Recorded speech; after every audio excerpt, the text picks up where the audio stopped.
Frontline Gaming presents 40K Stat Center with your host, Val Heffelfinger and the Falcon. Hello, everyone. Normally, we go back and forth about some stuff, but we didn't write that this week because we're back after a long hiatus. How high? Falcon soaring through the sky high. Say hi, Falcon. Caca! We're so glad to have you back in our lives. It's been a hectic holiday for your favorite 40K fellows, and Falcon and I have been busy too. That's right. I mean, we had Christmas, we had New Year's, Right. Hanukkah, Yo, there was Kwanzaa, whatever Charity that is. Hammer. Charity Hammer. There's all sorts of stuff going on. Yeah. I mean, I had quite the adventure going to Charity Hammer, in case anyone hasn't read my story that I posted on the 40K Stats Facebook page. I highly recommend it. Passport horror stories get some clicks, I'll tell you. They do, like, for sure. If we made money off of posts on Facebook, we wouldn't have to write this podcast anymore. I could just forget my passport at home over and over again as I travel across the world and explain the crazy stories around how I get them back. Yeah, and the crazy story of where you were going in all of that. When you got on stream, remind me again, how long had you been awake consecutively? When I started streaming at 3 a.m., I'd been awake for 26 hours at that point. And I believe I didn't stop until I was about 37 in. That's when I got my first break. But it wasn't anything on the Charity Hammer guys' side. Colin built quite the wicked schedule to make sure we all had enough breaks to get through life. However, with me having to miss my flight to catch a late flight in order to get to Seattle relatively on time, like within the first couple hours of the event starting. And then when I was supposed to take my first mini break, Jim Vesal came to swap me in, and he looked like an ancient babushka lady. He was clearly dead to rights. He was swathed in this like old blanket. He like just his nose sticking out of it, and he sat down in front of the Twitch stream, and I was like, no, Jim, you go sleep. I will take a little bit of whatever Adderall/cocaine that Mitch Pelham gave me 5 minutes ago. Right. We'll be set to go. It was grapefruit flavored. It may have just been a Flintstone vitamin. I'm pretty sure it killed Chris Farley. It may have, but it powered me through a couple more hours until I could have a nap on a couch. Right. Get sat on by Mark Perry. Gross. Get to watch a hilarious interaction when tiny Mr. Richard Siegler told him off. I just want to say that Mark Perry strikes me as the type of guy who will fart on people. You have pinpointed exactly everything about Mark Perry's personality in one sentence. That's the vibe I get, you know. He is, like, everybody at Charity Hammer was absolutely incredible. I had an amazing time meeting all these new people and people that I've met before, but just getting to see them again. It's always a great experience, especially coming from a guy that lives a million miles away from civilization. It was a great experience. Would do again for sure. Well, that's fantastic, because it was an arduous journey. I'm glad it paid off for you, and it paid off for the charity. I did see that they shaved podcast nemesis Alex McDougall's hair off. So what did they? Yes. What number did they hit? Well, to get his hair shaved was 10K, so we broke that. I believe they ended up just over 12,000. If you listen to Best in Faction this week, they do go over the quote unquote final results. Colin says he's still getting like the odd donation last second, but I believe it was just over $12,000 was what we finished up with, and that was with some really hefty donations from some figures. So it was a great experience. I really enjoyed myself, like I said. And we made a bunch of money for charity. So that's spectacular. So way to go. I guess my only thing that I did 40K related was I went to the Critical Hit GT, which was a GT that actually got 28 people, and 28 people showed up in the midst of biblical rainstorms, which is weird for January, and also a nuclear scare. Yeah, that was interesting. I really enjoyed that text message you sent me in like the middle of the day at the airport. Oh, yeah. I mean, I assumed everything was okay, and you seem to be fine. So, well, you know, I actually literally had to drive through where the nuclear thing that didn't happen was supposed to have happened. It was basically like this text message warning alert system that was accidentally set out, kind of like that nightmarish text that Hawaii got a few years ago. Yeah. Except theirs was worse, right? Because theirs was like you are going to be hit with a missile, whereas this one was like, hey, there was no nuclear thing that happened. Look away, right? That was basically what the thing said. It was the least reassuring text message of all times. But anyway, I did get to go there, and we very briefly touch on it later. So why don't we move this sucker ahead, because this is a very special episode we have lined up for you today, as it marks the beginning of our two-part series, 40K and Loathing in Las Vegas, or How I Learned to Love Myself in the Marine Meta. While we still pay some lip service to the GTs and majors occurring over the next couple of weeks, our main focus is going to be on the storylines leading up to the granddaddy of them all, the Las Vegas Open. We will be giving you the latest in stats and shifts in the top factions as we come into the final stretch, and perhaps more importantly, deep diving a swath of favorites to take it all. Man, LVO is going to be so big this year. I believe last I looked, they'd had just shy of 800 lists submitted. Deadline was yesterday, folks. So if you are planning on going, get that list in so you don't get more than the one yellow you're already getting.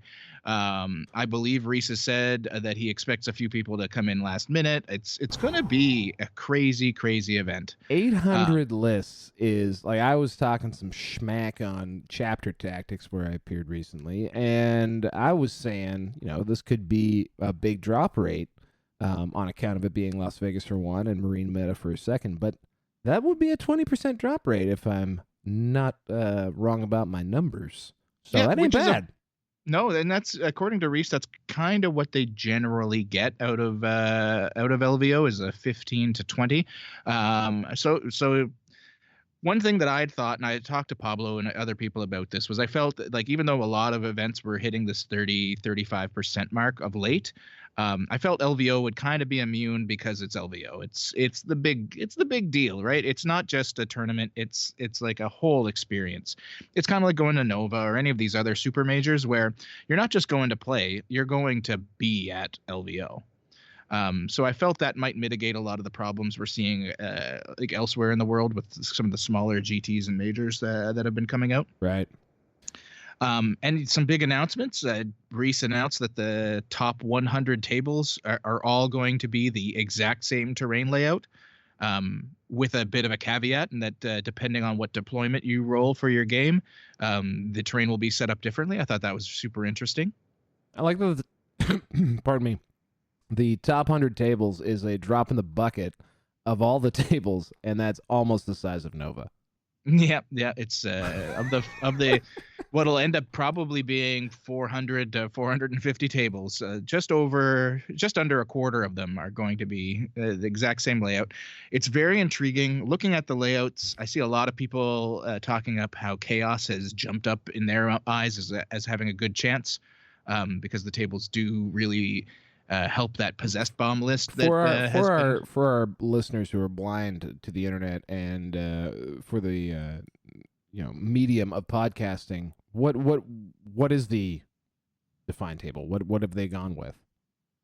Oh, so the table is essentially these four kind of impassable hills that you see at their tables, as well as a large ruin that's going to generally be center placed with, I believe it's 2 smaller ruins in each deployment zone. And that's essentially going to be the setup no matter what deployment you get. It's just going to be where those hills are placed to add better line of sight blocking for each side. No enclosed ruins on the top 100. No enclosed ruins, which is hashtag no enclosed ruins, which is a big deal. A lot of people, when they prep for FLG events, prep considering enclosed ruins being a thing. So there's lists that are built around it and built to deal with it. If you are a player that feels like you're going to be in that top 200, which, there's a lot of people that are probably, I wouldn't say are guaranteed, but might as well be guaranteed are going to be in that position. Mm-hmm. That's not something you have to worry about anymore. So now you know exactly at least like the 5 or 6 different terrains you're going to see, and you can build against that instead. So you don't have to worry about how do I deal with some really crappy bulldog unit sitting in a enclosed ruin in the middle of the table. It's not going to be a concern. That's fascinating. Well, and, for that coverage, because, the stream table, obviously, will not be covering these new standardized table or really that anything beyond the top table. So there's going to be something else, folks. 40K Stat Center, the Ocho, is stepping into the gap. Since we went dark, I guess we've only talked about this on Chapter Tactics and a few other places, but we will be running secondary coverage of the LVO. We will be covering the tournament as a whole. We're going to get the Falcon a fancy costume and a mobile cam. We're going to have a booth set up with two of the finest talking heads in 40K, Mr. Adam Camilleri, and as well as the Paul Murphy as host. Yours truly will be running the stream as a trusty servo skull, and I'll occasionally even take you out above the LVO for a bird's eye view, if you will, of the action. So we've got a lot lined up. It's going to be pretty sweet, and we should be streaming all over the damn place, I hope. For sure. My goal as the guy in the field is going to be doing a lot of running with that kind of gimbal mounted camera setup. We're going to try and get you guys basically all of the top tables that we find round to round, with Paul and Adam providing commentary on what's going on those tables, as well as providing interviews from players as they finish their games, and following some of the players that we're going to be talking about over the next 2 episodes. Because we're in it to win it. And we want to make sure you guys get the best competitive 40K coverage. The Warhammer TV stream is always excellent. Reese and Frankie are definitely going to be knocking it out of the park as commentators. Heck yeah. But that being said, they are only watching one game, and sometimes those first couple days, there's not as much focus on the competitive side as we're going to be able to provide. Yeah, so we'll bring you updates as to the various best in faction races, because those are always fun to follow along on. And like Pete said, we're going to be focusing on 8 masters of the game, all of which will be in attendance at the LVO. And we're going to deliver our first 4 spotlights later on in the show. But perhaps with all that said, why don't we hit up a quick little rundown, if you will, of what happened while we were... Brad Chester won the Glass City Major. It was a 70-odd person event on the East Coast using a secret list. It's labeled as Raptors, but who knows? It could have been Harlequins or Grey Knights or whatever. Congrats, Brad, on getting that first major win for Harlequins, or for just winning with what everyone else has been doing it for the last 3 months. Oh, and shout out to this particular scene for being the last holdouts of posting lists publicly. Don't tread on me. Meanwhile, in events that actually tracked what their players were doing, DEF CON hauled in a hefty 51 players over in our favorite Laplandic country, with Par Highlander grasping victory using a Raven Guard list filled to the brim with Grav Devastators and a handful of Assault Centurions. And over at Hammer in the New Year, we got our first taste of competitive Sisters of Battle, with Andrew Gagno stealing the prize using a glorious carpet of girls that ignore up to AP-2, protecting a backfield of untargetable Iron Hands Dreadnoughts and Thunderfire Cannons. Sounds like fun! Back across the pond, and Anthony Chu swung for the fences with a relatively unconventional Thousand Sons and Demons list, winning it all at the ETC-styled 81-player Caledonian Uprising. Who knew that 10 powerful psychers with an unending blob of splitting horrors could do work? Over at the Golden Screw Cup, a super fancy affair on the East Coast of the United States of America, the purely un-American Alexander Fennel showed off his pre-LVO gun show, dropping all contenders with his own take on Lias Isidon and the Toronto Raptors. I've always pronounced it Isidon, but hey, at New Year's Knockout, Dan Salmons proved that he was better than the other 35 Marine players at the 36-man event when he rode his Iron Hands to victory. And finally, up here in glorious Canada, Devin Swan took down all comers, including our very own Val and his boy Lias Heffeldon with his Blood Angels and Imperial Fists combo. He sure did. I had a little peek at that top table, but they slammed the door shut on the head. Now, if you're interested in what the list looked like, feel free to check out 40kstats.com or our friends at tabletop.to. Really? And, of course, the people that make this whole show possible, Best Coast Pairing. Why don't we hit that bump just like Old times. Tournament news is made possible by BestCoastPairings.com. Download the BCP TO app to organize events for just about any tabletop game system. Download the player app to easily find and participate in events from around the world. Subscribe to BCP for as little as $5 a month to support the team and unlock additional features. Available for iOS and Android. BestCoastPairings.com. Competitive events easier. So, folks, here it begins. The road to LVO. Fear and Loathing in Las Vegas has nothing on this show. We're going to bring you 4 players this week that have rocked our worlds over the last year and have a really good shot at taking the whole thing. And we're going to start this main portion tonight by traveling to that dank, moist, and thoroughly entitled Vancouver, British Columbia. It is the land of milk and honey, of overpriced real estate, and an overabundance of bike lanes.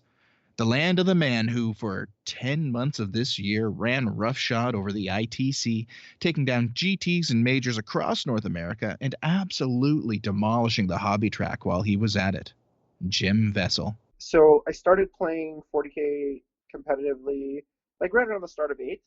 I hadn't played 40K since 3rd edition, so it had been a very long time since I played 40K. I've been traditionally, I was always a fantasy player, competitive fantasy player.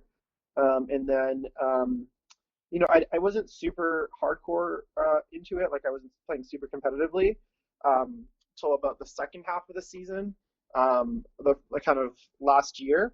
And that was mainly due to the fact that I was still kind of building my army, still kind of getting into the hang of, the game and still kind of learning everything. And then the more I played, the more I was enjoying it. And as obviously, when you start to get better at something, there's a bit of a kind of a, self-fulfilling prophecy where like the more I played, the more I wanted to play. I didn't start the first half of last year playing that much. I think I played probably in like one event.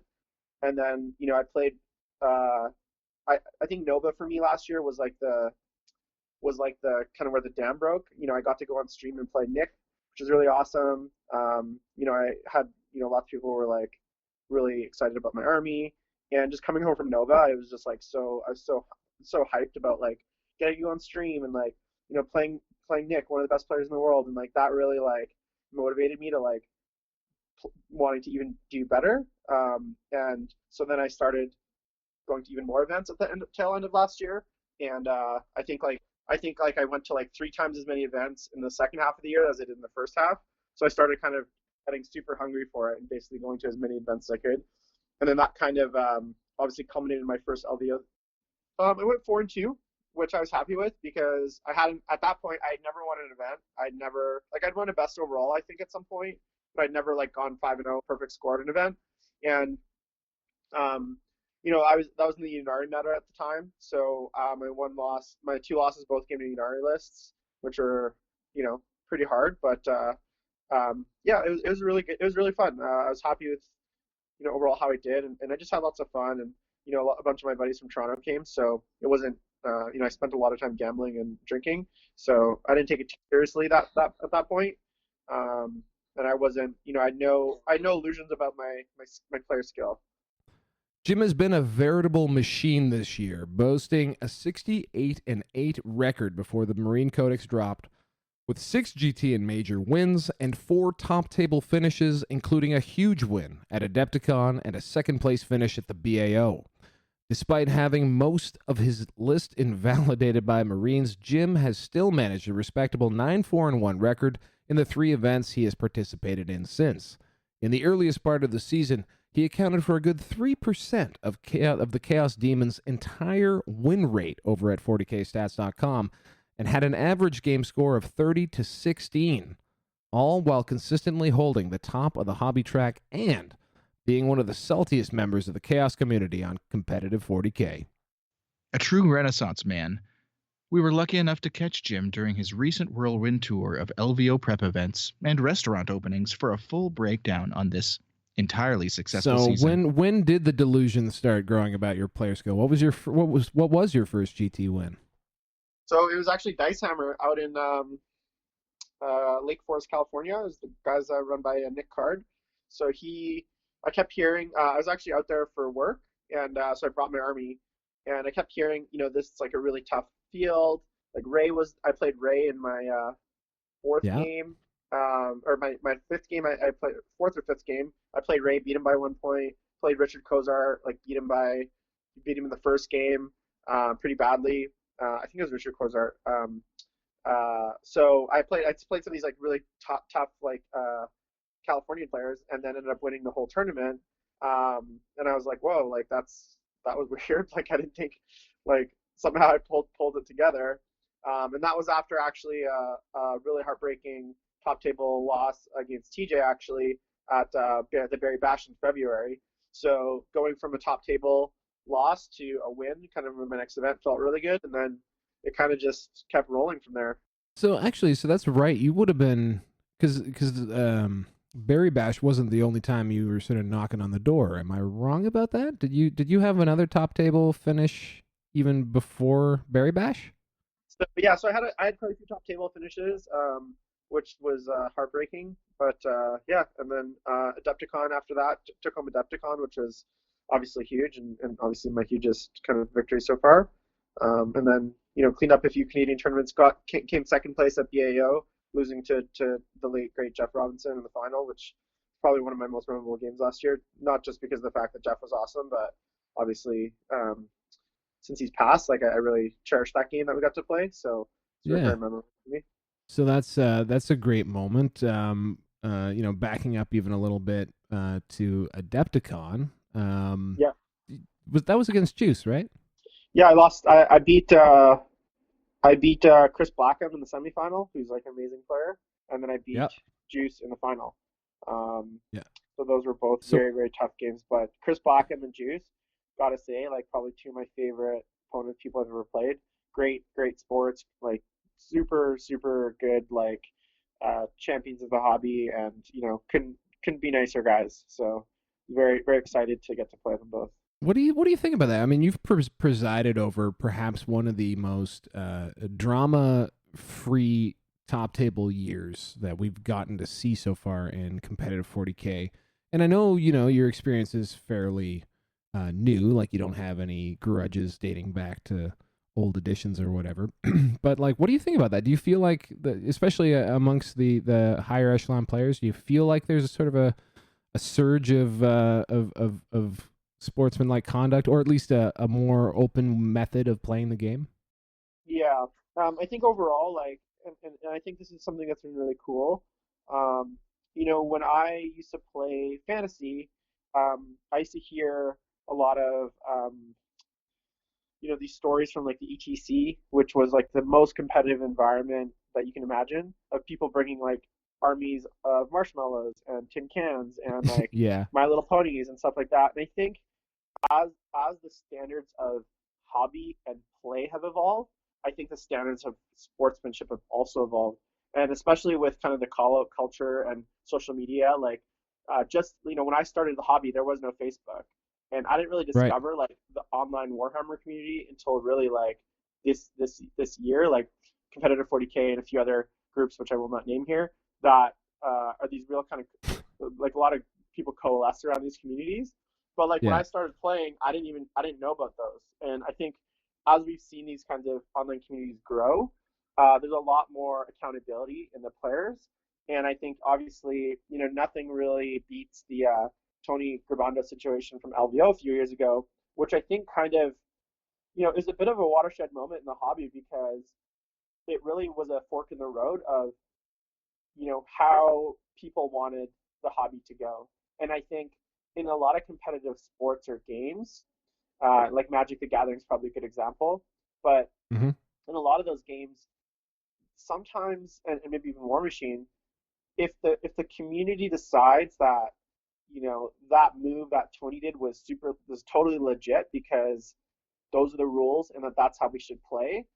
And that's what the judges ruled at the time too. Yeah, it probably goes in one direction. And all of a sudden, when you think about who are the people that play this game, what do they like, and they become a bunch of Tonys. Or they could revolt, which is what actually happened, and say, wow, that was like horrendous, such a bad display of sportsmanship, and it really shifts the community to the other side. So I think that moment, with what happened to Alex, it was such a watershed moment. I literally was just doing competitive 40K, and I remember watching the LVO. I think it was 2 years ago, watching it on stream and watching that moment, watching that all happen on stream live. And I remember the outrage, and that really affected me as a competitive player because I was like, oh, like I want to be like Alex, not like Tony. And I think a lot of players probably saw that and were like, oh, okay, this is the way that we should conduct ourselves in the hobby, not becoming these super win at all costs kind of cutthroat. And I think the community's really kind of carried that torch. So that's been really awesome. Thank you for that very thoughtful answer. Okay, so let's shift gears a little bit here. Your favorite faction, I think, is famously Chaos of many different stripes. Have you played? Been. Like my very first purchase of anything Warhammer was Chaos Warriors. My very first 40K army was Chaos Space Marines. Yeah, it's my eternal love for evil. So what have you played? Obviously there's what has become known as the Jim Vesal list, to the chagrin of Europeans and TJ Lanigan. Have you played any other factions or flavors this year? Maybe more recently, for example? Not competitively. I haven't played anything but Chaos in any events. We had Charity Hammer this week, which was an awesome event. We raised over $12,000 for Child's Play charity, so that was really awesome. And I did bring I've been painting Soul Drinkers, a Soul Drinkers chapter of Space Marines. If you want to check out my army and my progress, you can follow me at JimboV_paints. I post all my hobby painting and kind of competitive progress there on Instagram. And so I finished. I have about 2,200 points painted. I brought those to Charity Hammer. Played 4 games out of my 8 with them. Played my other 4 with Chaos, obviously, and I enjoyed it. Definitely not my style, and definitely something that I was thinking of potentially them to LVO, but I'm definitely sticking with Chaos after playing them a few games. I'm just not at a place right now where I haven't had the practice. I've been out of the hobby for 2 months with work, and I just don't know if I don't want to go embarrass myself. And I know I can, I might not be able to break top 8 with Chaos, but I know I can go 5-1 or, at least, represent myself very well with Chaos, which is what I'm going to do. So talking about LVO, because that was pretty big. You played 4 games with Space Marines. What kind of Space Marines were you playing? So I played, I played 5. So I played 2 games with my Iron Hands, and then I played 3 games with a kind of a soup of Raven Guard, White Scars, and Imperial Fist. Yeah, so this is kind of my advice to players. So if you're competitive, or if you're just trying to get into the hobby, just trying to pick an army, this is something that I think is really important, which is, obviously you want to play a good army, but I personally, and this is just me, maybe because I'm weird, I don't just play armies I play a certain way. I have a play style. There's certain armies that really speak to me, and there's certain armies that I really don't enjoy playing. So, you'd never catch me dead in a million years playing a Tau army. And what I found was, first of all, the Iron Hands are basically like Tau. They're very static. You do move a little bit, but it's not to the level that I enjoy, where I can really leverage my ability to move to beat my opponent, right? And then the second thing is, with my other Marine lists, what I found was, I was having so much more fun with my Raven Guard list, but what I realized is trying to learn 3 codexes plus the base codex in 2 games, and learning the stratagems, learning all the tricks, learning what units do is a very bad idea. And just given the time frame left for me to get to LVO, I didn't feel confident that I could get my playability to a level where I would even do well against mid-level. I didn't feel I feel like I needed maybe 30 more reps with that list before deciding whether I would take it. And at this point, I have, I can maybe play 5 more games before list deadline. And so I just don't feel confident. And lastly, I think at the end of the day, the other thing that this kind of happened, and I was talking to Adam Camilleri, who's, magical human being. And, we were talking about Marines and our games. And then I started talking about Chaos, and he's like, dude, as soon as you started talking about Chaos, you got so excited and your eyes lit up and you were like smiling and just like super hyped up about it. But then whenever you talked about your Marines, you were very like, sad and like anxious. And I could tell, like, he's like, I could just tell that you got to play chaos. Like, it's what your heart is telling you to play, And, he's absolutely right. You are talking to a guy who ran Black Templars for the majority of the 2018 season. So, Yeah. Your mileage may vary there, pal. And I figure if I'm going to go to LVO, play 6 games, look, I'm being realistic. I know I've been on the top of the ITC, but, my list, I've been out of practice for the last 2 months. My list that I've been playing all year has not aged well. Doesn't exist anymore, and I just haven't had the practice that I like because I've been so busy. I'm just starting to play practice games now, like a week before list deadline. Yeah. I got no illusions about making top 8. So if I'm going to not make top 8, do I want to go and have fun at least playing the list that I love, playing the faction that I love, or do I want to go kind of get annoyed playing, an army that I just don't have my heart into in the middle tables and just not have a great time and then potentially drop. So I'd much rather play chaos. So, okay. So with that in mind, what are you leaning towards in your chaos build right now? What is Yeah, so I'm going down the possess route. So Alpha Legion possessed with a bunch of tricks. I'm still back and forth on like some of the support detachments. But I'm really liking the Night Lords, and I'm really liking the Word Bearers for support detachments. They bring a lot of utility and a lot of like tricks, which I think what Chaos is really good at is a lot of shenanigans. So I was literally writing lists today at work, and I'm gonna play in an event this weekend, and then depending on how I feel, I might make some changes. But I'm feeling pretty good about that. So what are your personal goals then? I mean, you've already hedged your bets on a top 8 showing. What are your what would you say? And look, I'm not going to get. I know a lot of people have counted me out, and that's fine. And like my like my record speaks for itself. I had an excellent year. At some point, people come and go. So I have no issues with that. My personal goals, I'm still focused on the hobby track. So if anything, I'd like to win Best Chaos. I'd like to win the hobby track, which I'd be extremely proud of if I can finish in the top 20 of the ITC and win the hobby track. Mm-hmm. I'll be extremely proud of that because that just really kind of speaks to the kind of player I am and I always have been, which is someone who's competitive, but someone who also really values the hobby side of this game, to the point where, part of the reason that I can't build this quickly is because I won't play with unpainted models, and I have a very high standard of paint. So, that's just my personality, and that means maybe I'm not as successful long term because I can't adjust to the meta as fast, and that's kind of what's happened in this situation. But I'll be very proud if I can do those things. Yeah, heck yeah. I think those are all very reasonable goals, and maybe you'll dethrone Captain Nene from his Renaissance Man streak. I think he's like Renaissance Man. I think he's won it like 1 million times at this point. Yeah, so I'll be very proud if I can do that. All right, so Jim, very dark horse. He's sandbagging it for now. That's fine. I understand.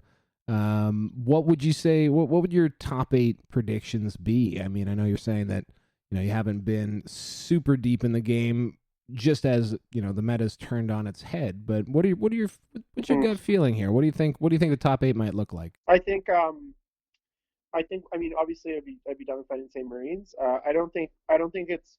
I actually feel like there'll be maybe 4 Marine players / Imperium players on the top.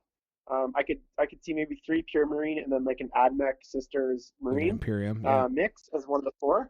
Yeah, an Imperium. I will definitely always put money to see Sean Naden up there, so he's my Eldar pick.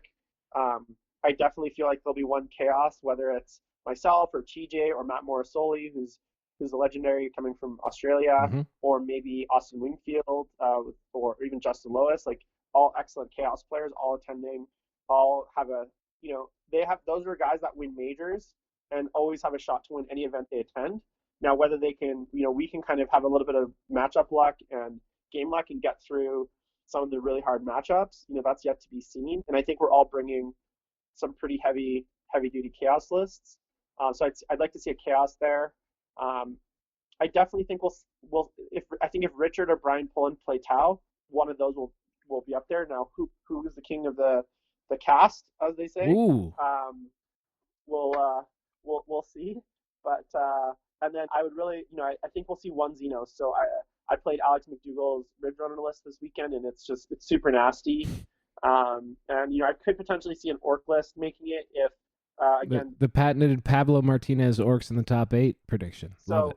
And then as far as people, I think we'll definitely see. I think Shot will make it. I would definitely wager a strong Brohammer presence, whether it's John Lennon or Richard or Mark Perry or Ruben Fernandez. Those guys have been doing excellent this year. They've been really killing it, and I'm so proud of those guys because I've been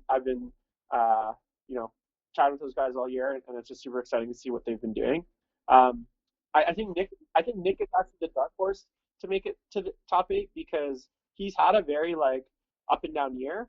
He's been super consistent, but he hasn't had that kind of killer instinct to he hasn't won. Adepticon, he didn't make the top 8. Nova, he went out early as well. To Ben Sherwin, he lost at Nova. London, I'm not sure quite. I think London GT. I don't know if he's there. He did obviously his team went ITC, but he's had some mixed success, and it almost feels like there's always been one thing just to stymie him. So I'm interested to see if he can pull it off and kind of come out of the blue and cause an upset here, and really kind of seal the deal. All right. So out of the litany of incredibly awesome people and talent that you just rambled through, I'm going to leave you with our final question for everybody. Other than yourself, you've already declared not winning, but I'll wait to see the final standings. Who do you think is going to win the LVO? I'm going to be really cool and go with my the other brown magic from across the sea, Manny Chima. Excellent choice. That's it. Anything you want to plug or say before I let you get back to your painting marathon? Just follow me on Instagram, JimboV_paints, and hopefully I don't get made fun of too much based on how I do at LVO. Now, as many of you may know, Jim has been a favorite of mine throughout this season, way back, almost a year ago now. Your boy, the Falcon, made a pledge to vote for Jim Vesal as Prime Minister of Canada if he chose to run, way back at last year's Nova when he almost took it to Nick Nanavati on stream. And I've kind of continued to be on that Vesal bandwagon through thick and thin. And so good luck, Jim, and thanks for your time. May your travels into the land of the possessed bomb bring you to your goal of being on that $5 bill. You're a truer Canadian hero than William McKinley, so long as your opponent picks the right secondaries. We love you, boo. Tournament news. I'm Michael. I'm Alex. I'm Will. And we're the High Lords of Terror, and you're listening to 40K Stats Center. Any show on the road to LVO would be remiss if it did not include the other half of the ITC Bash Brothers from the early half of this season, the Morty to Jim Vesal's Magnus, the creator of the other Jim Vesal list, the just a boot Canadian merc with a mouth, and our best dressed guest, TJ Lanigan. 3 years ago, I really got into the competitive setting. So this is my 3rd year of going to LVO. Basically, I used to go to a lot of the local events. I live in the Pennsylvania area, so my local events are like Pittsburgh, and they would get like 50 players. So it wasn't like terrible, but it's definitely not like the local of like New York or New Jersey where you've got like the top players playing there. Yeah, you get that that player, that quintessential moment as a player where you're like, do I want to continue playing the army I love to play but not do as well as you should be doing? Or do you want to go and play the powerful stuff and play and just be a better player? So tail end of 7th, I started playing Chaos, actually. I played Demons. I played Screamer Star. And I was like, basically all my friends who were Beast Coast members, which is the team I'm part of, they were like, you're just really hamstringing yourself by playing Tyranids. because like you could do so much better, and you're very good. You're a very good player, and you do well, but you don't do as well as you could be doing if you just play like an actual high skill army. I went to Nova for a couple of years. That was like my only big one, and then finally, like I said, 3 years ago, I was like, let's see if we can make let's see how good I actually really am at this. And I really liked it, and I was like, this is something I want to do more. So then 2 years ago, I dipped my feet in it, went to a whole bunch more events. And then this last year, 2019, was like the whirlwind year. I went to a lot of events. Like Jim, TJ has had an outstanding season, including accounting for 2 of the previous ITC leaders' losses on the year, but only managing to nip at JV's heels until the last couple of months. TJ has won 8 GTs or majors this year and placed second in 3 others, boasting a 74-5-1 record in big events. That is the best overall win-loss rate of any players that 40K Stats has tracked over such a large amount of games.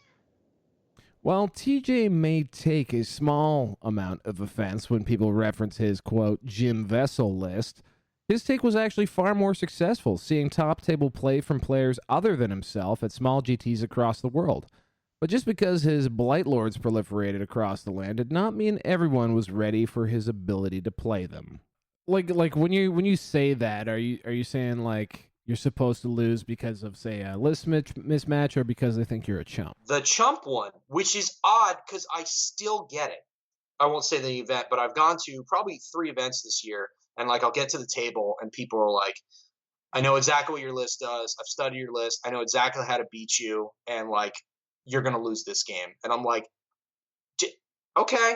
I mean, cool. Like whatever. I'm not, it's fine. I'm just a guy who rolls dice. It's not, it's not like you're playing, we're not like world-class football players or baseball players where like you could go up to somebody and be like, I could outscore you in a game. Like we're just, there is statistics to this game. There is, luck to this game. So it's not the same, but like I always find that interesting because in my youth, I guess, in playing the game competitively, I would never like, that's like walking up to Gagno and be like, yeah, prepare to lose, loser.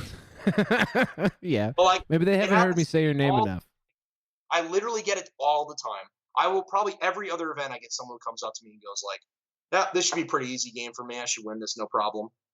Really? Uh-huh. Yep. I'm not even messing with you. Like my friends have been there and they're like, what just happened? I'm like, it's okay. We'll play the game and then he'll see. It's fine. Not a big deal. But like, yeah, it's crazy, man. Much like Jim, TJ has also branched out from his old list in light of the current Space Marine meta, dipping into lists using the great Magnus the Red before settling into what seems to have become the new Chaos template. Those gosh darned possessed. That all being said, TJ did have quite the fondness for the, quote, list. But, I mean, if I had to be really honest, going to a table with the list and literally knowing that I could win any game no matter what just because I literally had 150 reps with that list and have won like 6 GTs with that list is probably the one. So there's a lot of parts to that. There's a lot of moving parts to the list itself. So while it looks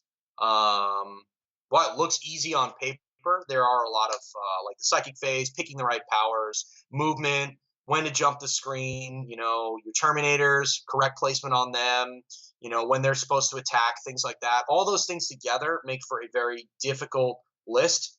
Because on paper, it just seems like you just stand there and you just smite. But there's a lot of stuff to that game that is just different. And it's knowing all those tricks to be able to get out of situations that you're not used to that really makes that list as powerful as it was. And of course, although rocking up to a table with that kind of raw power was probably always exciting, it's that first win that perhaps stands out for TJ when he looks back on his year. Here he is talking about his victory at Berry Bash.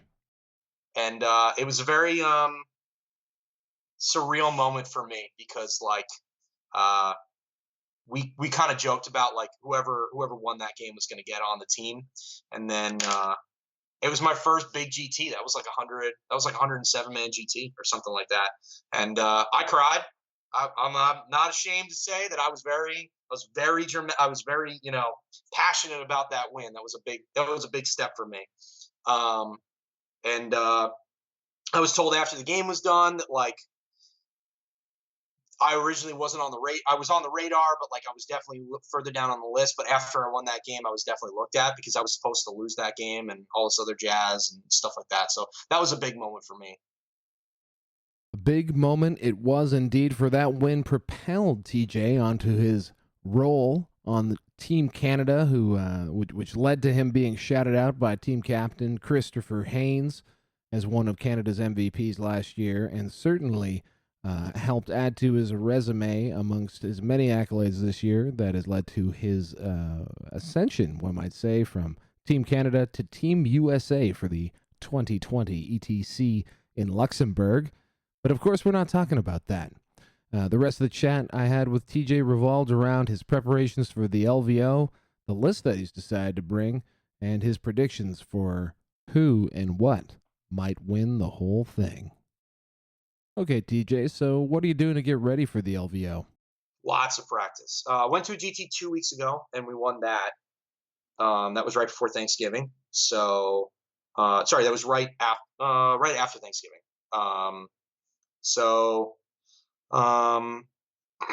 For the next 3 weeks, I will be heavily practicing.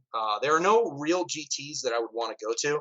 Golden Sprue is probably the last GT of the year, but if you got a ticket for Golden Sprue, congratulations, because it's super difficult to get a ticket for that. So I think we're going to do a test session with some of the top players in the world. I think Nick and myself are going to do some practicing together. And I might do some practice with Naden as well. So as much practice as I can humanly get my hands on in the next 3 weeks is what I'm going to do. Now, obviously, you're not going to be able to run the list anymore. So will you be making your way over to the Possessed Bomb or some other Chaos variant? Yeah. Yep, I'm running the Possessed Bomb. So it's a very high skill level list. Not to toot my own horn, but it's just very difficult to play. Because like one mistake and you lose the game, because you don't have 60 plague bearers to stand behind. It's just like, well, I misplaced that character, or like, oh no, I didn't block out my backfield. I guess I'm just going to die. So like, it's very difficult to play. So I need to get as many reps as humanly possible with it, is what I'm trying to do. There is a variation to my list in the form of summoning. And knowing what to summon is probably what is going to be the big deal, because you don't summon the same thing every matchup. It's matchup dependent. So that's important for me to know what I can summon, or what I should summon for every matchup. And that's where I think the practice and the reps come in. But the actual list itself, I can't really change because points are where they are. Chaos is probably one of the only armies where you don't pay for anything, like upgrade wise, because you just buy it. That's it. So like, there's not a lot of movement where you're like, I could put this on there. I could put this on there. You're pretty much set. When you look at upgrades for Chaos lists, it's like wings and that's it. Okay, so break it down for me. Why is the Possessed Bomb the way forward for the Chaos lovers out there? So they got a new strat from Faith and Fury that allows them to be untargeted unless they're the closest model. So like first turn, you're not getting blown off the table like you used to, or tremor shelled like you used to, because you just get tremor shelled and die. But you can't get that anymore. They can't happen to you. So that's awesome. And then they have another strat that you can't deep strike within 12 inches of them as well. So that really helps you for like Sanguinary Bomb or something that might deep strike in and do a whole bunch of damage to you. And then if you're further than 12 away, you get -1 to hit. So that really helps. And then in Faith and Fury, not Faith and Fury, the Vigilus book, they got more buffs where they got a detachment that gives them +1 strength, +1 attack. And they get a Warlord trait that gives them mortal wounds on 6s to wound as well. So that's even more damage, even more attacks. And then Shock Assault gave them an additional attack. So now that if you get the full spread off, you're rolling 5 attacks through. So 5 attacks on a unit that's 20 strong is like 100 attacks that hit on 2s, wound on 2s, re-rolling ones, and then do mortal wounds on 6s, and then do double damage on 4+. So when you put it all together, it does a lot. All right, that sounds pretty gross. So when you take off your chaos hat made from the flesh of your enemies and you look out into the meta, what else do you see out there that might be able to compete with Marines? Yeah, I mean, the Seer Council, they got a whole bunch of stuff. They're very, very strong. Now they got points reductions as well as new strats in their books, in their Phoenix Rising books as well. Ones that allow them to basically move all over the table. They can move 3 times in a turn. They can move on their normal phase, then they can get a psychic power to move them again, and then they can get a 3rd power by fighting, and then they get to fall back and get their full move when they fall back. So we're talking like moving 40 inches up and then falling back. And then they have that new ability where all their powers, all their 1s count as 2s. So they almost never fail a psychic power now. So it's very, for a list that needed psychic powers to go off or you just lose, they're pretty strong. And being able to basically, after you're done shooting, being able to get behind a wall where you can't be seen for the whole turn, that's pretty strong. Tyranids got some stuff too. I mean, they got some stuff in their book as well, Blood of Baal, that, you know, they give you some options for running them. I think the hot list of Charity Hammer this weekend that people were trying to run was Ridge Runners. So they were these ridiculous Ridge Runner lists that people were doing well with. I think he said he went like 8-1 on the weekend for that with that list. So that's the list that no one's seen before. Like, you know, it's just, that's brand new. No one's ever seen that before. So that'll be cool to see it, see those kind of stuff in the meta. So. Yeah, I do find the LVO kind of need an 8th edition because it's a bit of a blind corner. You don't really know how things are going to shape up because of how much changes really between the last major event and when the LVO finally unfolds. But at the end of the day, someone's got to win the whole thing, and I got to ask you, what's your goal at the LVO? What are you looking to do this year? I'm going for it, man. I want the top.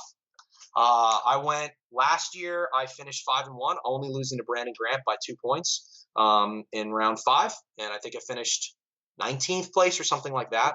So I had one loss to the man who won it all last year, but this year I won't take no for an answer.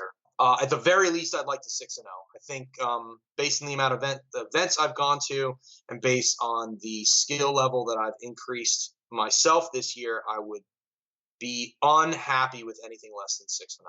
That's just being honest. All right, bold call. So outside of yourself, how do you see the rest of the top 8 shaping up for the LVO? I'd like to see a nice mix. I know that I don't think that Tau is going to do as well as people are hoping it's going to do. Sorry, 1 Chaos player. I would say 2 Blood Angels players, 1 Eldar player. No, probably 2 Eldar players. That's 2, 2, 1, and then probably 3 Space Marines. And like 2 Blood Angels is like really it's probably more like Imperium / Iron Hands / Blood Angels type stuff. It's probably like I probably wouldn't even say 2 Blood Angels. I'd probably say like 2 Imperiums, 2 straight Iron Hands / Imperial Fists, and then 2 Eldar, 1 Chaos, and yeah, that's pretty much the main jazz. All right, so we always like to end off with this one. Outside of yourself, who do you see winning it all? You know, Nick hasn't had a win in a while, in a couple of months now. So I feel like he's in that always the bridesmaid, never the bride type situation at this point this year. He's had a lot of success early in the year, but I gotta, you know, he went to Charity Hammer this weekend, probably the best practice you're going to get all year. I'd have to put money on him. I think Nick, if I had to pick, or Manny. Manny's my dark horse because like nobody in the U.S. who's not like a super competitive player knows about Manny. So Manny's going to run some weird stuff that people have never seen before. It's going to be great. But like in the United States, you ask people who Manny is and they don't know. But like I was just telling someone else this too. Like I base this the same thing you said. Like, if Manny goes to an event in Europe, he just wins it. He's not the dark horse. He is the Messiah over there. Like, he literally just wins everything he goes to. But here, nobody knows him, so I feel like people just aren't going to give him his, respect, I guess you'd say. Well, Manny's been getting a lot of respect on this show, and also from some of your fellow competitors. So we'll have to see how Mr. Chima lives up to the hype. Before we let you go, anything you'd like to plug or mention? So we just started a new business up. Nick Notavati and myself, Matt Root, and a couple of other key 40K movers in the community called Art of War. We were doing podcasts before, but now we're doing coaching and list building help and things like that. So I think they're going to be attaching it to Frontline Gaming's main page very soon because we're working in concert with those guys. But for the time being, we have our own website called theartofwar40k.com. You should check us out. We got a whole bunch of, like I said, the podcasts, some articles, and some coaching and list building advice. And then, I am also a champion creature caster. I own a whole bunch of their miniatures. They are kind enough to let me use their name and their products, which are quite fantastic. They've got some of the best demon princes / heralds and things like that I've ever seen. I use them for basically every event I can go to that they'll allow me to use them as conversions. So definitely check those out. They also have a great paint line as well. So so that's all the good stuff. And that's all from your resident black tie affair, TJ Lanigan. Shine on, you crazy diamond. Here's to seeing you in that top 8. Tournament news. Hey everybody, I'm Paul Murphy from Forge the Narrative, and you're listening to 40K Stat Center. Let me tell you the tale of a small boy with big dreams. He wears a hat he clearly stole from an octogenarian. He grew a beard, so he'd be allowed into events and bars. He understands your intent better than you do. He is John Lennon, and he is very probably going to win the LVO. That's my call anyway. Despite looking exactly like the template for a Florida man and having the facial hair of a year-old avocado, he is way better at 40K than all of you. Honestly, I never really played any other kind of 40K. I started playing the game at a relatively young age. I think 6th grade is when I got my first plastic crack. Really, it was just that I had class Monday through Friday because I was in middle school. So the only time I was able to play was on a weekend. The only time I could get multiple games in was Saturday at a local RTT. So I just went to RTTs because I didn't know that there was another way to play the game. That was the one day of the week I could go to the game store, so I might as well get in as many games as I could. So I just, got demolished 3 times in a row a couple times.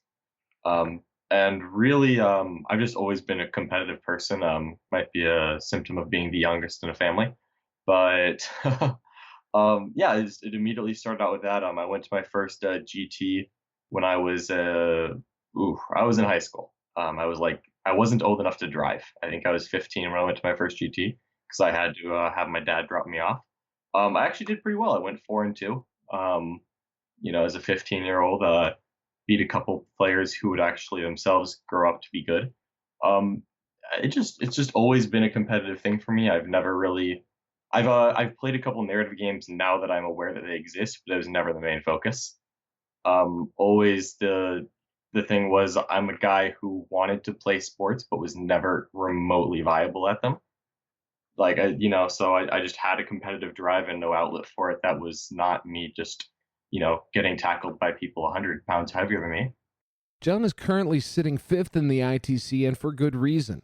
He has won 4 GTs and majors this year, finished 2nd in 3 others, including an undefeated streak at SoCal Open, and has never finished lower than 8th at any of the 20 events he has attended this season. He has a record of 54-10-2 this year in GTs and majors, scoring an average of 30.66 victory points to his opponent's 21. While many players struggled with the switch to the Marine meta, John immediately took to a deadly White Scars Iron Hands combo that has seen extreme success and has been copied repeatedly across the world. John is in a really good place going into the LVO, and a lot of people will be watching him closely, especially Pete. Here's the rest of the chat I had with John about his preparations for the LVO. Competitive 40K has grown a lot in the last 3 years, and I think we've learned a lot of household names. I'd say John Lennon getting up there in mentions. What is it about this last year and a bit that sort of kicked you into being going up to that next level? I'd really say it was just I hit a point where I suddenly had more free time than anticipated, and I've always wanted to do this. I've wanted to go to Nova, specifically the Nova Invitational, pretty much since that it existed. Like little high school John was reading about the Nova Invitational. I'm sure Ganya won it 7 times in a row or something. And I wanted to do that. Really, it was just about 2 years ago, really the dawn of 8th. I'd kind of been doing my thing where I go to local GTs in the state of Florida. I went to ATC once a year. Other than that, I didn't leave the state of Florida for games. I went to the first ATC of 8th edition, and I got demolished. I had never had a losing record at a GT before, and I went 2-4, winning my first 2 and then losing 4 in a row. That was rough. So I kind of hit a point where I was like, all right, I'm either going to stop playing this game or I'm going to go hard. So you were maybe big fish, little pond kind of syndrome coming into ATC? Yeah, I'd been to ATC a couple times before, but I'd always gone with very not kind of casual teams where I'd lose a game and then we'd kind of float in the bottom. And this time I went with 4 players who were experienced and actually good at the game. And I was a little guy on the team and I got demolished. And I decided, okay, I'm going to start taking this seriously or I'm not going to do it. So I finally stopped playing non-flying Tyranids. And it turns out everything else is better than non-flying Tyranids. So right now you're well known, well at least anyone who follows the competitive scene, like you're known for some great finishes with your White Scars and Iron Hands. But that's not where you started. What would you say is the is where your heart lies as far as factions are concerned? It's absolutely Tyranids. I started with Tyranids. I played them exclusively for about 7 years. A lot of those were years of suffering when Grey Knights or Space Wolves were at their peak, and Space Wolf. There just literally wasn't a game with Tyranids versus Space Wolves or Grey Knights. It just didn't exist. You lost. There's nothing else to it. There's no amount of generalship that could save you. Tyranids were definitely where my heart lay. I really I did not get another army really until the Genius of the Occult Codex came out at the end of 7th. Once that happened, however, that kind of hit when I was in a good spot. I was out of school. I was working full time. I actually had small amounts of disposable income. I wasn't buying a unit on my birthday and a unit at Christmas. So I just bought a Genius to the Occult army, and it was amazing. And then once 8th edition hit, I actually started opening up to other armies, playing Imperium, dabbled a little bit in Filthy Space Elves. Really is 8th edition where I started getting multiple armies, but before that, straight Tyranids all the way. Okay, so what about your year this year? Because I do feel like it has been quite the successful run. Can you kind of and you've sort of been, you've been appearing regularly on Stat Center as long as we've been around, which is June. And I'm pretty sure I knew your name before that. So what's the shape of your year been, sort of like post LVO? So post LVO, really with the Genius of the Occult Codex, because that launched on LVO day. I think I started off. I won a couple small GTs with Genius of the Occult. Definitely, this was a good year to go travel for me.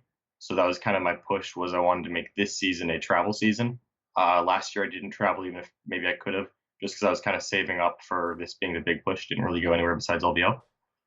So I was able to hit Bay Area Open, SoCal, Nova, and I'll be going to LVO. And ATC. So I was trying to hit all the super majors I could. Obviously I wasn't crossing the pond, and then Adepticon just wasn't a good date for me. But kind of the story of the year has been that I have been top 8 of every event I have been to since last LVO. So every event this season, GT, Super Major, whatever it may be, I have finished 8th place or better. And that's pretty good. Kind of been my that's really been the story, because not a lot of those were first place. Right. I've definitely been right in that pack at the end, but I haven't finished on top too often. That would be Richard Siegler, staring down at me. My co-pilot, the Falcon, speaks incredibly highly of you, John, and I'd say that's one of the highest compliments you can get, because I don't think that, I mean, like, there's a lot of people who stream, but I don't think there's many people who actually watch every single one of them. So, like, Yeah. not only does Pete have a unique position in understanding, meta stats and, what's winning, but I think he's got a unique position to judge who's winning and who's got the greatest quantities of skill. And you're always mentioned in that conversation. So this year, what would you say would be, if not like, your biggest win, but maybe just the tournament that you look back on and think, man, I didn't, like I was just in the zone, that you got to that flow state and, you walked away from it and you thought, I couldn't have done better. That would absolutely be ATC for me.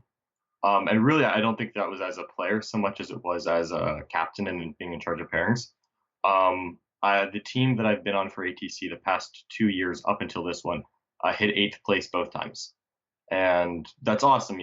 Top 8 is always kind of the goal going into any given event. But I really wanted to push past that point. And I actually made an entirely new team this year. It was not a single person that I've ever been on a team with before, but all members of Brohammer. We got some young kid named Richard Siegler who was not actually that good at the time. It's hard to imagine now. But really, we went undefeated and we got 2nd place. That was definitely the highlight of the year for me, just because, I think our day one, game 1, you're supposed to have like a random pairing against someone easy. And we immediately got paired just randomly into Andrew Gagne's Beast Coast team. Someone's got to play him. Yeah, someone's got to play him. And we beat them, and somehow we scored just enough points while doing so to round 2 get paired into Nick Nanavati's Beast Coast team. So that was kind of how that event started. And, given the fact that we just never had an easy round and we still finished undefeated with a tie, got 2nd place, I was very proud of that, just because that was like my first event where I thought like Brohammer, the team, was absolutely putting their foot down as we are competitive. We're right up there with Beast Coast, Battle Bros, Moogle Legion, all the other old competitive teams. Like that was the moment where I was like, nope, we are just as good as them. Hey, spite will get you a long way when mixed with a little bit of dedication and skill. So let's shift gears abruptly and go to what's coming at us right now, which is, of course, the Las Vegas Open, the largest tournament in the history of tournaments. What are you thinking of playing? I've got to run with the Space Marine train right now, unfortunately.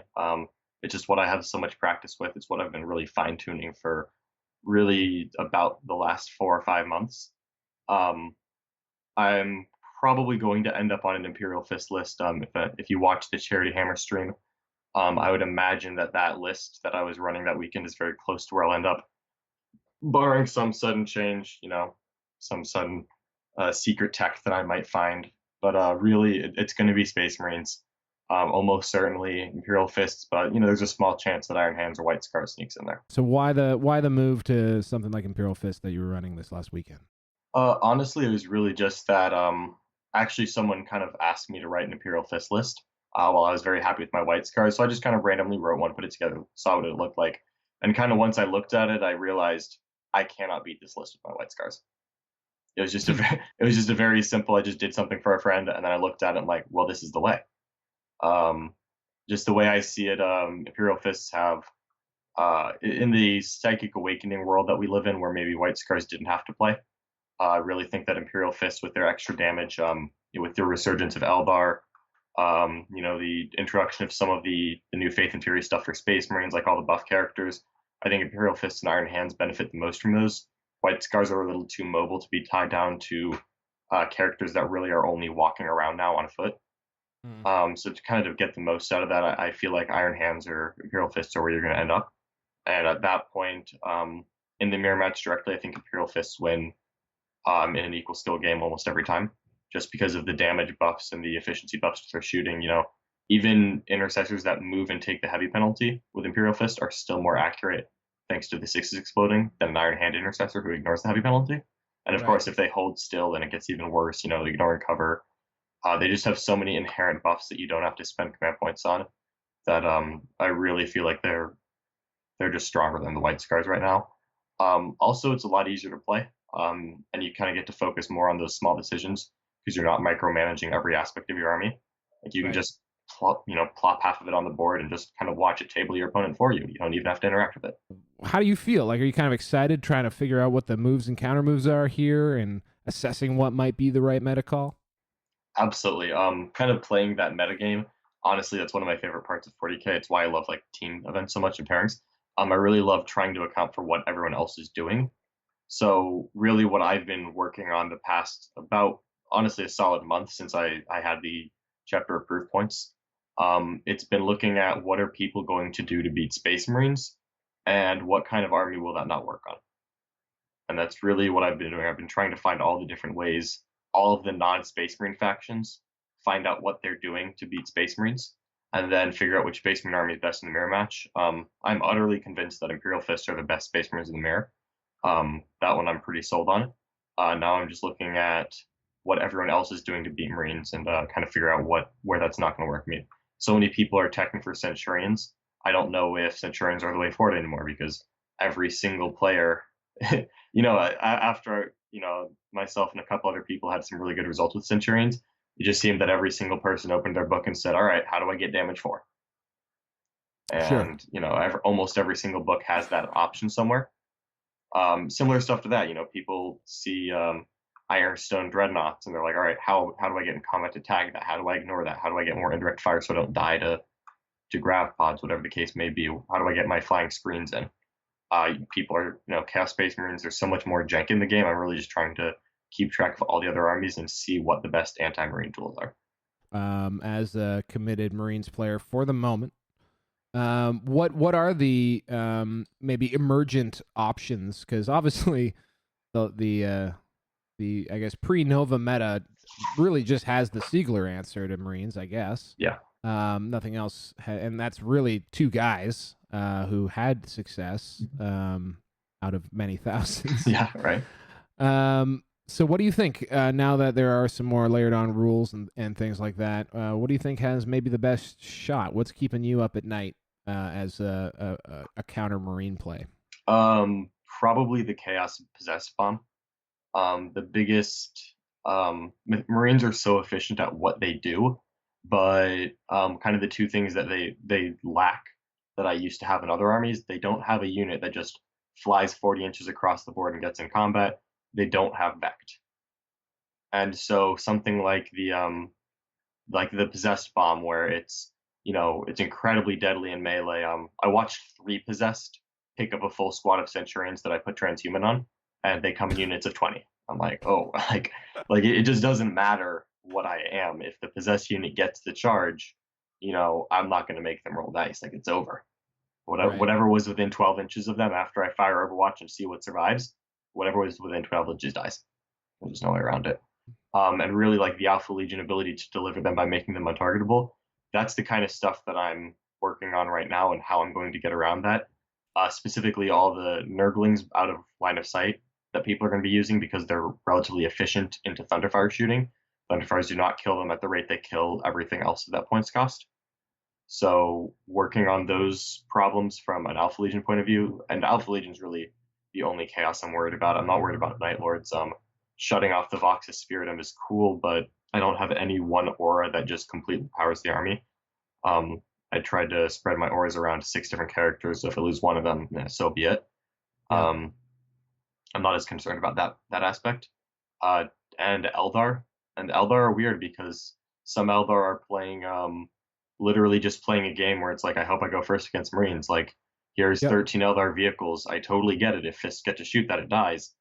But if they go first, they kill 30-something intercessors. I'm just like, oh. I'm like, oh no. Like, I really don't want to rest the entire game on that one roll off. Those extreme Eldar lists and the Possessed list are what scare me the most. I'm actually also afraid of Ridge Runners. I just don't think anyone's crazy enough to do it. Well, there's one man crazy enough. Well, I'm just not going to play the Canadian. Podcast Nemesis. Alex Google. Oh, love that guy. This might be an obvious question, but what is your goal for the LVO? My goal is top 8. I've been to 2 LVOs so far. First time I went 4-2. Second time I went 5-1. The next step is obvious. Logical progression. I have to go 6-0. At that point, I don't really care about winning the ITC as much. Um, I mean, obviously, if I win the ITC, that is amazing. But the goal is definitely to get best ITC team for Brohammer, because right now Brohammer is ranked #1, but LVO is such a huge amount of points, and there's so many teams kind of log jammed right at the top. We happen to have that one extra event right now. That one little win by Siegler that pushed us over everyone else, but we definitely don't have it locked up, and that's what I want the most. Is I want the whole team to take home a win like that. I think it's awesome that you're hoping for Brohammer to topple Beast Coast. Yeah. I think Beast Coast has won it as long as I've been watching. Yeah. Have they ever lost? Ever since I was aware of ITC, Beast Coast is one best team. So yeah, that's what I wanted. A different person wins the ITC every year. There's no defending champ to knock off, but Beast Coast keeps winning. Now we got to beat them. That's simple. Right on. All right. So what would your top 8 predictions be? And you can do players, you can do factions. Factions probably easiest, but what would you say? I mean, there's the stereotypical line about jockeys, not horses, but I think that the 8 best players there will be bringing. I mean, honestly, it's going to be 4 Space Marine lists. I'm actually going to go ahead and say that there's not going to be a random dark horse this year. Okay. we always make that little prediction like, oh, and there'll be a random orc player. There will not. I don't think there'll be an orc player in the top 8. Only Pablo made those predictions. Yeah. I'm willing to bet that all 8 people in the top 8 are people who have been interviewed on Stat Center before, people who are, maybe they won't all be Nick Nanavati level, but they'll all be names that you've seen before.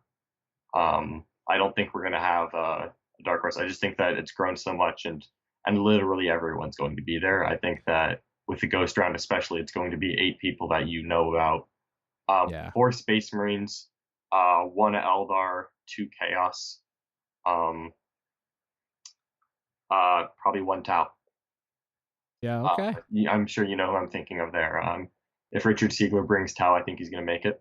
I'm not going to say 1 Tau. I'm going to say 1 Richard Siegler. So 4 Space Marine. He's the golden goose for Brohammer right now. I'm going to keep riding that.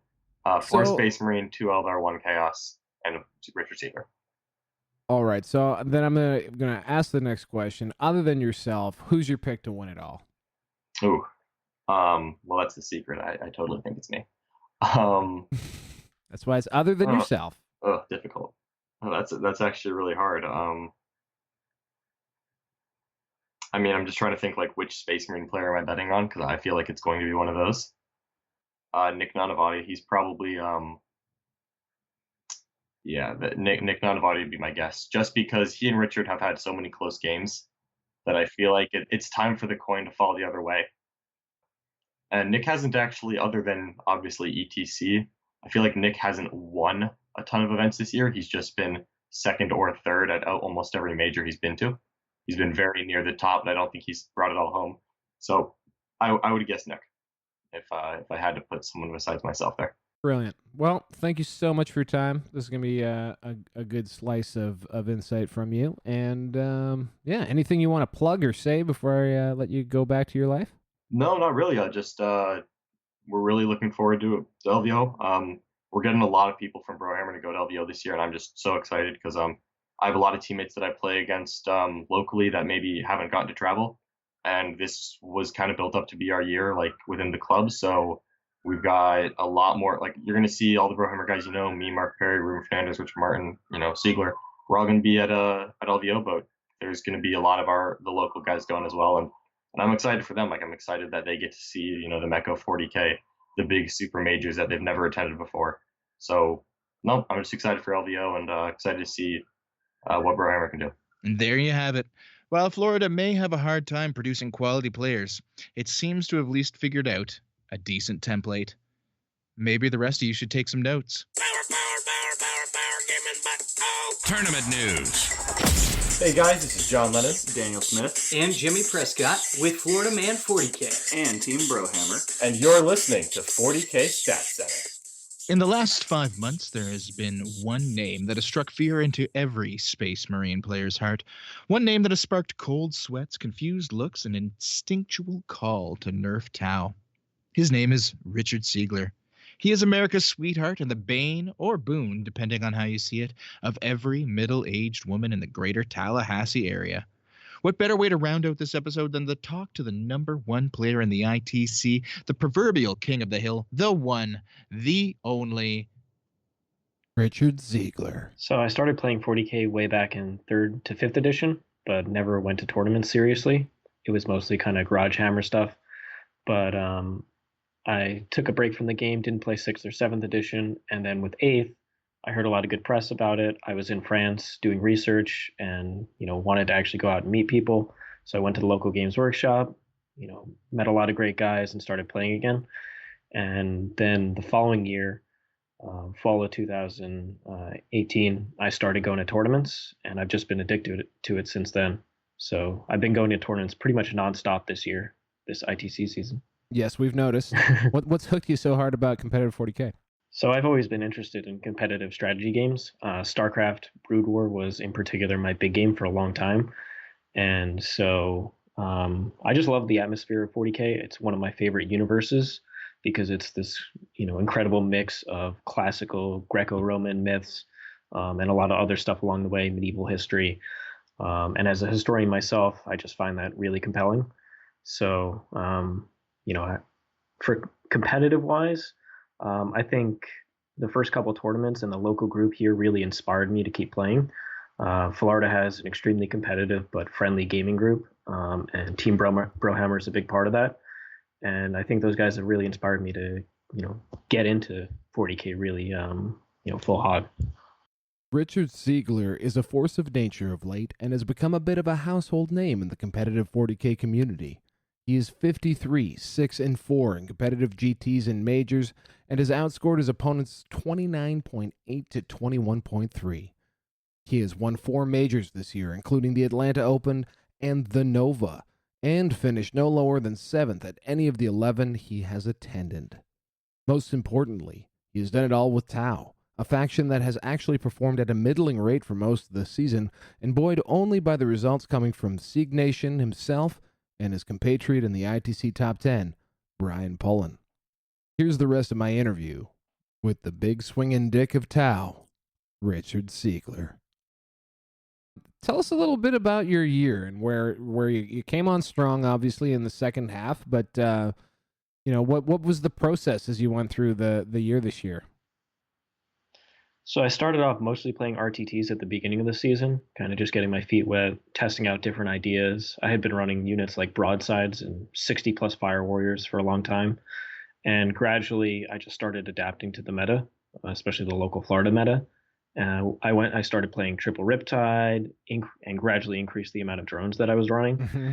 And from there I started to have more and more success as I kind of tweaked the list to fit my own play style.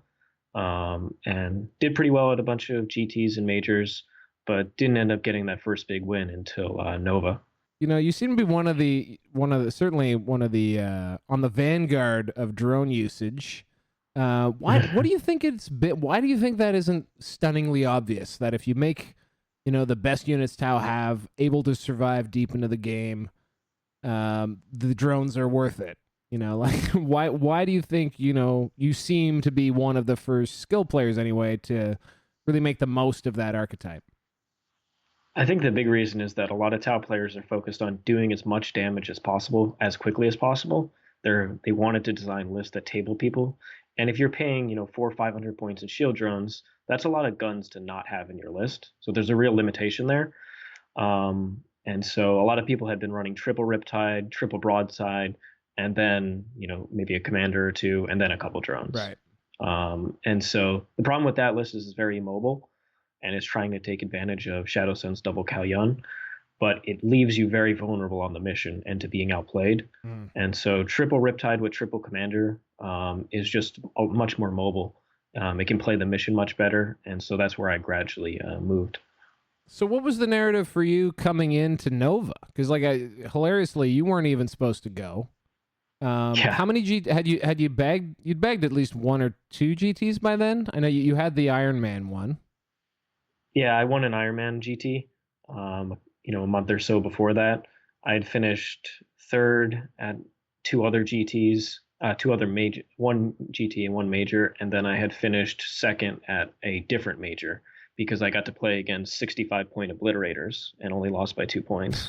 I remember that one. That would have actually been my first major win, but narrowly lost out on that. So going into Nova, I was just, I also did pretty well at BAO. I got a third overall there, only losing to the, Jim Vesal, who was, number one in the ITC at the time. Mm-hmm. So I had some close runs, but Nova was the first really big one. What were your thoughts coming into Nova? Were you feeling like you were hitting a stride, or did that sort of happen out of nowhere for you? I felt like I was really hitting a stride. I did super well at ATC, and we had designed the list specifically to be an all-comers, really difficult to beat list. And so going into Nova, I really tailored specifically for 2 matchups, Gene Stealer Cult and the Eldar Flyer matchup. And I felt if I could win both of those, that I'd had a really good chance against the rest of the meta. And I ended up playing 3 GSC players in a row, those last 3 rounds to actually take the tournament. Right. So that actually really paid off. And then one of those was teammate and former senpai, John Lennon, am I right? Yeah, it was John Lennon, the Gene Stealer kid. The Gene Stealer kid. No longer. No longer. And then so that's where you enter, I think, popular 40K consciousness. Obviously, winning Nova will do that for you. So there's dozens of nerds now who have your T-shirt. What happens next? Because I mean, you rattle off some pretty big victories here. Mostly, it was just fine tuning what I had been doing. I felt like that meta was just for the particular list I was running, it was very favorable for Tau. I didn't feel like I had any weak or troublesome matchups. Maybe a couple if there was lighter terrain. Like pure AdMech or pure guard, those could be a little tough. Right. But I felt like I could still outplay people in those situations with how I used the assault phase in wrapping units and shield drones. So going in, I just felt very, very comfortable in that meta. I was able to win Warzone Atlanta, which was another non-ITC event. Won best overall at SoCal, going 5-1. And then I ended up winning Pro Tabletop, which was, because of the rules cutoff, also a similar type of meta. I will now segue us seamlessly towards why we're even talking in the first place. LVO's coming up. Here we go. What are you playing? I haven't fully decided, but the vast majority of my practice has been with Tau. It's been with the lists I've been playing. I've made a couple little tech choice switches due to chapter approved. I really like stealth suits in the new meta for pre-game early deployment and for very early on tagging different things like Thunderfires. They can be very annoying. I also like Enva, the Supreme Ethereal, who lets you get 2 of the invocations, so you can do reroll ones to hit and the 6 of Pheno Pain, and army-wide reroll morale for all your 2-man drone units. Yeah, he's in my new list because I saved 12 points from Fusion Blasters going down from my Pro Tabletop list. It was really easy just to squeeze him into the list. He's also very trolly because when you're shooting at him, he just takes your AP and adds it to his save. So against anything with high AP, you can use him to screen if you want. He takes all the high AP and then adds it, and so he has like a 2-up save against almost anything good. Cool. Enva. Hell yeah. Great list tech. And aside from that, same core? Same core. Over 50 drones, triple Riptide, triple Commander. It's what's good. You need it in the Marine meta. As many shield drones as possible. And in that is where you're, because I've heard some rumors maybe moving away from Tau. So you were clearly dabbling somewhere. You had maybe you're wearing a mustache and testing out some Marine lists in a local game store or something. I'm still playing test games with Marines, so I haven't made a final decision, but I'm going to take whatever gives me the best chance to make top 8. That's my main goal. Okay, don't read ahead. I'll ask you about your. Actually, that is literally my next question. What do you think? What's your goal for getting to the LVO here? There's so many fantastic 40K players in the community that it's really hard to ever set your goal as winning a major or a super major, and let alone LVO, the epitome of everything. So my goal is top 8. I think getting into the top 8, depending on who else makes it, is going to give me the best chance to actually win the ITC overall, which is my first goal. So I'm going to do everything I can to go 6-0 and get into that top 8, or 7-0 if I have to play the ghost round. And then my second goal is to win best team with Team Brohammer. We have a lot of really good guys. We actually have the number 1 spot so far. and we're hoping to dethrone Beast Coast, which nobody had seen coming. John Lennon also said that was one of his big goals, and I think it's awesome. But anyway, as I was saying, like, how do you feel about that? How do you do you enjoy the fact that there's a lot of shadows on the wall coming into LVO that we don't actually know? There's no, like, coming into Nova, you knew what the meta was. Coming into LVO, maybe not as much. Am I right or wrong there? Yeah, I mean, I think the meta by and large is going to be Marines, particularly Iron Hands and Imperial Fists, maybe a little bit of Raven Guard as well. What exactly people are going to run, there's all sorts of different builds. You could see the 6 Flyers, you could see Vehicle Heavy lists taking advantage of the Master of the Forge, you could see these Apothecary, more infantry-based lists. So I've just been practicing against all of those, seeing how my list does, what kind of tweaks I have to make. But it's exciting. I prefer playing in kind of these new metas, and seeing how my list stands up against them. So I'm excited. If you were that meme and you're the dude with his girlfriend and then the girl in the red dress goes by, what army for you is that woman in the red dress? Iron Hands. They have all of the good tower rules for free, basically. Yeah. And they're much easier to play because with Tau, if you slip up in the movement phase, you could very easily just lose a game. Yeah, I've done it countless times. Not simply get punted. Yeah, I've seen, when you get your Pathfinders wrapped by Khorne Berserkers, it's going to be a bad time. That's right. Yeah.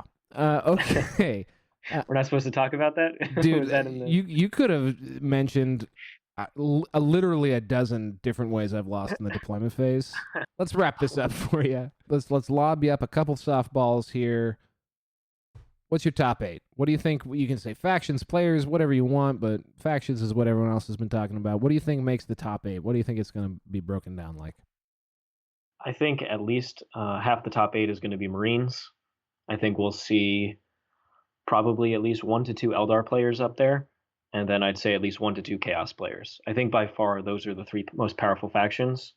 I think it's going to be very hard for Tau to make it because it's going to be matchup dependent. There's a lot more trickier matchups now with Chaos getting pretty much every single good tool against Tau, depending on which of the sub-factions you take. So that's the matchup I'm practicing the most against, followed by Marines.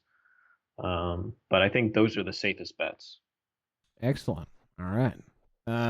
You just maybe set us all up to not be so shocked if you're running Iron Hands suddenly. Because you did not name Tau in your top 8 there. I'm just going to point out. The final question then, other than yourself, who is your pick to win the LVO outright?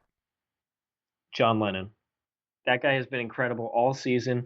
He nearly won SoCal. If there was an extra round, he would have had a really good close game with Brian Pullen. So that guy is due a win. He is incredible, and I really hope he does win. I'm rooting for him. Wow. My second pick would be Nick Nanavati. He's also due another big win, and he's become a very good friend of mine over the last couple months, and I'm really excited to get to know him better and play against him more often in the future. Yeah, well, enough people are giving him love, so yeah, saying John Lennon because he kicks ass, and so do you. And thank you for your time. Anything you wanna plug? Yep, starting in February with the new ITC season, myself, Nick Nanavati, and Mark Perry are being sponsored by an esports team, Obey Alliance, to produce high quality 40K content for you guys on Twitch and YouTube. So if you're looking for high quality match play streams and live games, check us out. We'll have all those details soon, but it'll be under the brand name Art of War, and you can check us out on Facebook, Twitter, etc. Tournament news. Hi guys, I'm Manny Chima, one of the founders of Glasshammer Gaming and the head coach for the Glasshammer list writing and coaching service, and you're listening to the 40K Stats Center. Just a few short weeks ago, Danny McDevitt and I, the Falcon, we got into a bit of a tiff over who was the most attractive person in 40K. I thought it was myself. Danny, of course, wrongly thought it was himself. And really what it ended up coming down to was me forgetting that Manny Chima exists as a human being, because that man, wow.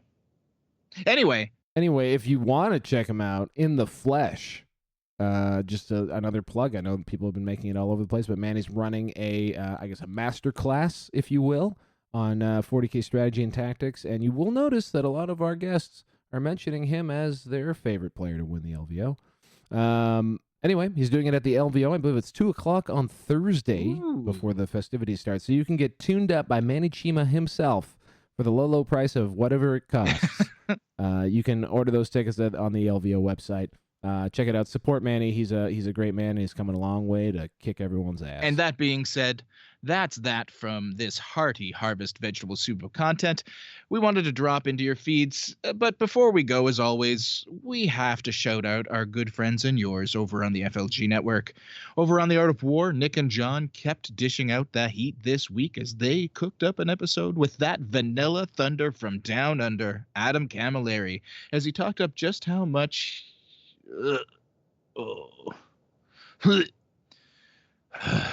Dark Angels and Guard mean to him. You know, he's got my good coat, so I'm not going to belittle his poor choice in faction, but man. Anyway, meanwhile, Pablo and the crew waxed poetic on what the big stories are coming into the LVO and about the new terrain changes. And lastly, the whole Frontline crew finished their move to Nevada and pushed out their first episode of Signals from the Frontline in their new home. So go check them out. But remember, our show is better. Hit that like button, do the subscribe thing, send a letter to your representative in Congress, whatever it is, with whatever platform you use, just do it because we love you, and that love needs to be reciprocated. Correct. And remember, next week the Falcon is dropping those last-minute metastats analysis on top of hearing from our other four, the final four, if you will, favorites to win it all. What do you say, bud? Bye-bye. This has been 40K Stat Center, a presentation of the Frontline Gaming Podcast Network. Like what we do? Subscribe to and rate us on YouTube and wherever podcasts can be found. Join the conversation. Follow 40K Stat Center on Facebook. You can also support the show directly by joining the Chapter Tactics Patreon and competitive 40K in general via the ITC Patreon or by grabbing a subscription to BCP.